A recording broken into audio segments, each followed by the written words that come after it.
અને આની અંદરથી છે ને જો આવું વાડી વિસ્તારમાં આવ્યા છીએ ને આ જગ્યા ઉપર કાકસિયાનું આ જગ્યા ઉપર છે ને એક ઝાડ છે અને એમાં એક ફ્રૂટ આવે છે. હું તમને કહું કે અહીંયા કેવું છે, એ ઝાડ કેવું છે અને ફ્રૂટ કેવું છે કહું તમને. આ કાકસિયાનું ઝાડ છે. જો આ ઝાડવું છે ને એ કાકસિયાનું છે. આમાં છે ફળ બળ કઈ એવું છે? એવું છે નહીં અત્યારે તો. કાંટો લાગ્યો જો. બીજો લાગ્યો. જો આ બધી વનસ્પતિનું ધ્યાન રાખવું પડે. બટકા ભર આમ જો કેવું ભર્યું બટકું. એક અહીંયા ભરી લીધું છે, એક અહીંયા ભરી લીધું છે. સીધા ખોબા ઉપાડ લે ભાઈ. જો આ રહ્યું ને આમાં ફ્રૂટ આવે. આ રહ્યું ને ફૂલ કાંટાવાળું ઝાડવું છે.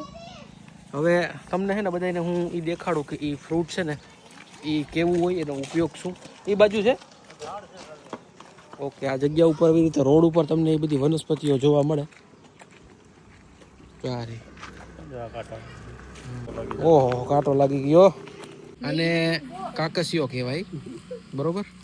અને આની અંદરથી છે ને જો આવું આ બધું નીકળે. હવે આ રહ્યું ને એ ખાવાનું હોય ને, અને સૂકવીને પણ લોકો ખાય. આની ફાંકી પણ બને. અને બાળકોને જે ફાંકી પાય ને એ આ છે, આને કહેવાય કાકસિયો. તમારા ગામમાં શું કહે છે એ જરાક કોમેન્ટ કરીને કહેજો.